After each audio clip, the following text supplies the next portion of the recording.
کیا ہے؟ اللہ تعالیٰ نے فرمایا وَلِكُلِّ أُمَّةٍ جَعَلْنَا مَنْسَكًا لِيَذْكُرُوا اسْمَ اللَّهِ عَلَى مَا رَزَقَهُم مِّن بَهِيمَةِ الْأَنْعَامِ فَإِلَٰهُكُمْ إِلَٰهٌ وَاحِدٌ فَلَهُ أَسْلِمُوا وَبَشِّرِ الْمُخْبِتِينَ۔ اللہ تعالیٰ نے فرمایا کہ ہم نے ہر قوم کے لیے قربانی بنائی ہے، قربانی کے طریقے بنائے ہیں تاکہ تم اللہ رب العالمین کا نام لو ان جانوروں پر جو اللہ نے تمہیں عطا کیے ہیں۔ عزیز طلبہ، اس آیت سے معلوم ہوتا ہے کہ قربانی یہ صرف امت محمدیہ کے لیے خاص نہیں ہے، بلکہ دیگر قوموں میں اور امتوں میں اللہ رب العالمین نے قربانی کو مشروع قرار دیا تھا، بلکہ ہر قوم میں قربانی ہے۔ اس کی شکل البتہ بدلی ہوئی ہو سکتی ہے، لیکن ہر قوم میں اللہ نے قربانی بنائی۔ کس لیے؟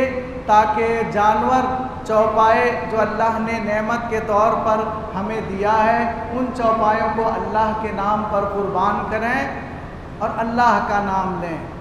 اور اللہ نے کہا فَإِلَٰهُكُمْ إِلَٰهٌ وَاحِدٌ، لہذا تمہارا معبود صرف ایک ہے۔ فَلَهُ أَسْلِمُوا، اسی کے تابع فرمان بنو۔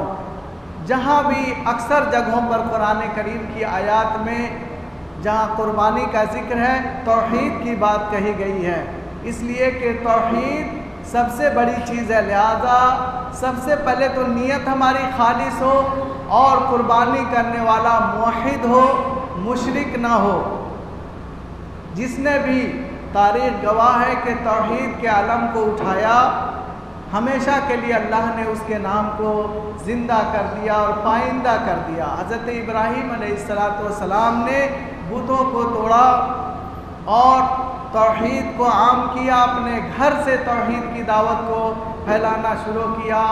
ابراہیم علیہ السلام نے، اللہ نے ان کے نام کو اب تک باقی رکھا ہے اور ان کی یادگار کو باقی رکھا ہے، اور یہ ابراہیم علیہ السلام کی سنت ہے، نبی کریم صلی اللہ علیہ وسلم کی یادگار ہے، اور آپ کی سنت اور ابراہیم علیہ السلام کی سنت ہے، اور نبی کریم صلی اللہ علیہ وسلم نے اس پر عمل کیا، اس لیے ہم قربانی کرتے ہیں۔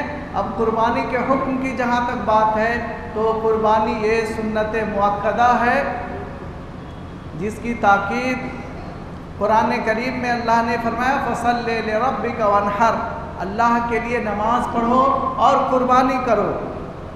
اس لیے قربانی اللہ کے لیے کرنا ہے، اور قربانی کا حکم کیا ہے؟ سنت مؤکدہ ہے۔ کیوں مؤکدہ ہے؟ کیونکہ حکم دیا گیا اور ساتھ ساتھ نبی کریم صلی اللہ علیہ وسلم مدینہ میں جب تک آپ رہے، آپ ہر سال قربانی کرتے رہے۔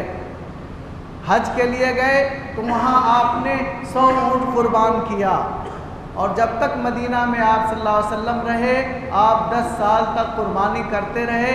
اس لیے اس سنت کی تاکید ہے، اور بعض لوگ غلط فہمی کے شکار ہیں جو ضعیف اور موضوع احادیث کو بنیاد بنا کر کہتے ہیں کہ قربانی کی تو کوئی فضیلت ہی نہیں۔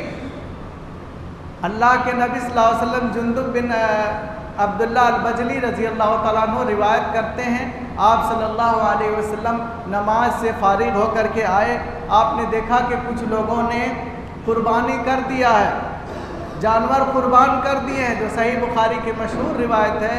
تو آپ صلی اللہ علیہ وسلم نے فرمایا من ذبح فلیذبح مکانہا اخری، جس نے کوئی بکری ذبح کر دی ہے تو اس کی جگہ پر دوسری بکری ذبح کرے۔ اس کا مطلب یہ ہے کہ قربانی کی تاکید ہے، خاص طور سے عمل سے بھی تاکید ہے، اور آپ صلی اللہ علیہ وسلم کے قولی حدیث سے بھی تاکید ہے قربانی کی، اور یہ سنت مؤکدہ ہے، لہذا اس کا اہتمام کرنا چاہیے۔ اور قرآن کریم میں تو سب سے پہلی چیز جو میں کہہ رہا تھا کہ نیت کے اندر اخلاص ہونا چاہیے، اور دوسری چیز حلال کمائی سے قربانی کا جانور خریدا جائے، کیونکہ قربانی عبادت ہے۔ وَإِنَّ اللَّهَ طَيِّبٌ لَا يَقْبَلُ إِلَّا طَيِّبٌ، اللہ تعالیٰ پاک ہے اور پاکیزہ چیز کو قبول کرتا ہے، لہذا